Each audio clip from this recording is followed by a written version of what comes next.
Hello everyone, this is Jim Duffy of Refining Fire Chiles, www.superhotchilies.com, and we are at my friend's house where I'm only growing one variety. That's why you don't see any netting on it.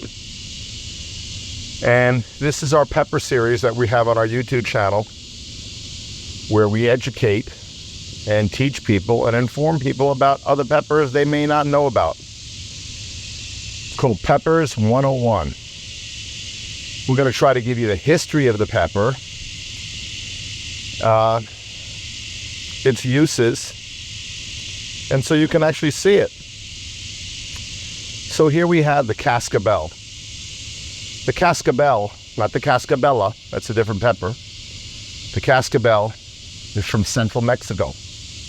We don't know which Mexican states it grows in exactly. Mexico has states like United States.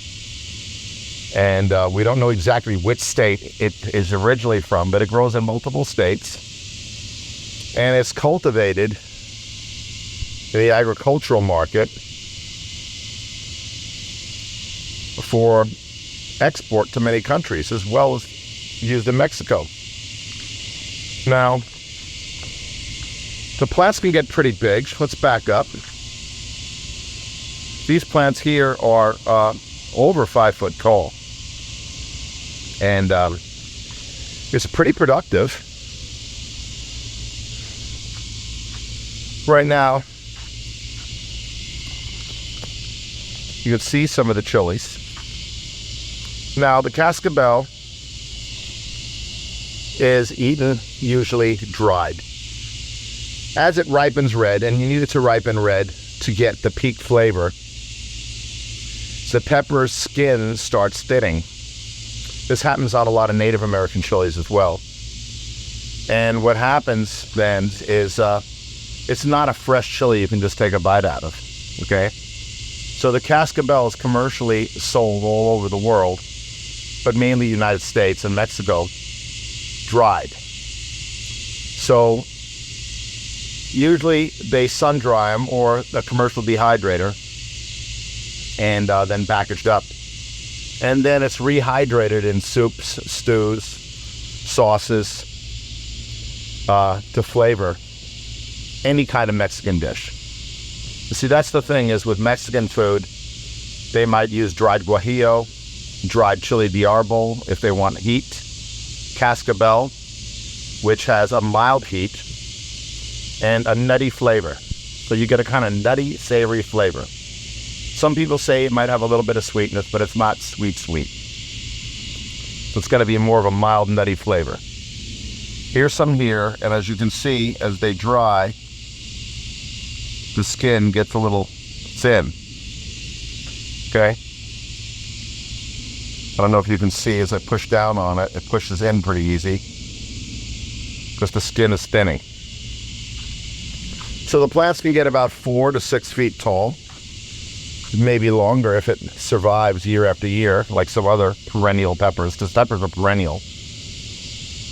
And like I said, the heat is mild. The flavor is kind of nutty. Here's a bunch down here. And they're very tasty. I've used dried Cascabel in soups and stews that weren't even Mexican flavored. Here's an example of one that's very ripe, and you can see how the skin just kind of pushes in. It's very, very thin skinned as it ripens to red. So you want to eat it red. I never heard of anybody eating them green, and I've never tasted them green. But plants got quite a few on them that are green.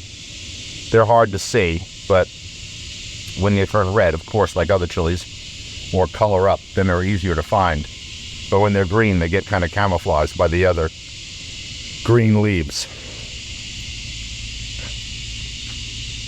And this plant's still flowering, and it's end of July, 2023. Temperatures now are close to 100 degrees in the middle of the day, so it's pretty hot for at least the next week or so, and then we go back down to the high 80s. So this is the Cascabel.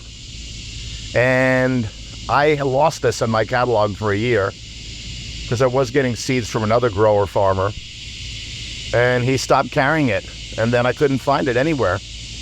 But my friend Peter Merle, Similis La Palma, who's been growing chilies probably 10, 20 years longer than me, who has a seed business in the Canary Islands, which is part of Spain.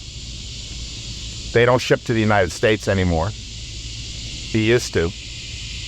I contacted him and I said, hey, I need Cascabel. I don't have it anymore. And I've helped him out with rare varieties. He's helped me out with rare varieties. So thank you, Peter, for getting the Cascabel back in my catalog so people can experience this chili.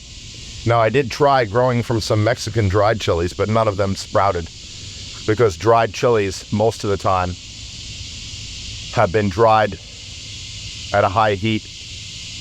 So the seeds get killed, but also bacteria gets killed because it's for food consumption. That's why they're dried at a higher heat. So I failed to get any to sprout from dried chilies, and I tried a whole bunch, hundreds and hundreds and hundreds of seeds. But Peter helped me out, and now I've got Cascabel back at Refining Fire Chilies. So this is Jim Duffy coming from Lindale, Georgia, Refining Fire Chilies, and this is the Cascabel Pepper. www.superhotchilies.com. Take care.